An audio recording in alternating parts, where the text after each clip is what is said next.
আসসালামু আলাইকুম। আজকের একটা ভিডিও নিয়ে এলাম, ব্লগ ভিডিও। তো আজকে ফুলের পিঠা বানাবো। আমার গ্রামীণ ভাষায় এই পিঠাটার নাম হয়েছে ফুলের পিঠা। তো সবাই দেখতে থাকুন ভিডিওটা ফার্স্ট থেকে লাস্ট পর্যন্ত দেখবেন। যদি ভালো লাগে একটা লাইক সাবস্ক্রাইব করে দিবেন। তো ভিডিওটা শুরু করতেছি। এই যে দেখুন, শিরিষ পিঠা, কেউ কেউ শিরিষ পিঠা, কেউ কেউ ফুলের পিঠা।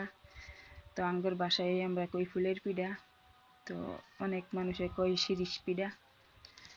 তো দেখুন এই যে কত সুন্দর করে বানাইতেছি। ফার্স্টে সাদা কালারটা দিয়ে দিলাম।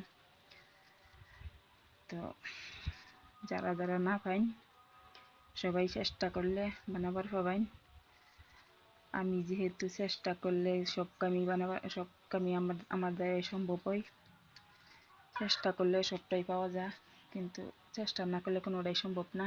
এই যে 2 কালার দিয়ে একটা বানাইলাম পিঠা। তো দেখতে থাকুন, আশা করি সবার ভালো লাগবো। তো পিঠাগুলি কীভাবে বানাই দেখুন, বানাইয়া একবারে ভাপ দিয়া দেখাই দিমু। এইগুলি পিঠা ছাড়া আমরা আঙ্গর ঈদ কাটেই না। তো আঙ্গর ঈদ আইলেই আঙ্গর এইগুলি পিঠা বানাইতে লাগে। তো আমরা ঈদ পরব আইলেই বানাই, এমনিতেও আমরা বানাই। তো যার যার ভালো লাগে ভিডিওটা ফার্স্ট থেকে লাস্ট পর্যন্ত দেখবেন, এক্সিপ্ট না করে। যদি ভালো লাগে তো একটা লাইক সাবস্ক্রাইব করে দিবেন। ভিডিওগুলি বানাই অনেক কষ্ট করে, আমি হেগুলো লিগাই। যারা যারা না পাইন চেষ্টা করে এইভাবে দিকে বানাবেন। সিদ্ধ চাল সারা রাত আমরা ভিজাই রাখছি, রেখে সকালবেলা উঠতে বাইটে নিছি। সিদ্ধ চালের পিঠাটা অনেক সুন্দর হয়, বানাইতেও সুবিধা হয়, ফাঁপও দিতেও ভালো হয়, খাইতেও মজা হয়। তেলও ভাজবার গেলে ফট করে লগে লগে ফুলে যায় গিয়া। তো দেখুন এই যে পিঠা বানাই আসছি, কত সুন্দর পিঠা হয়েছে।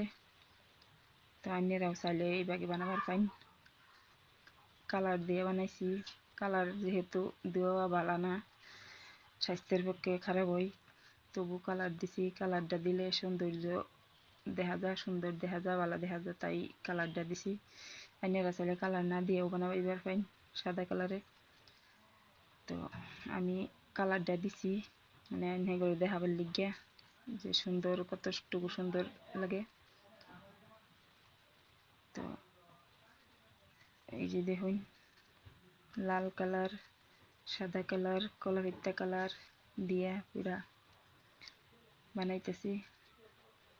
সবাই দেখুন, আশা করি অনেকের ভালো লাগবো।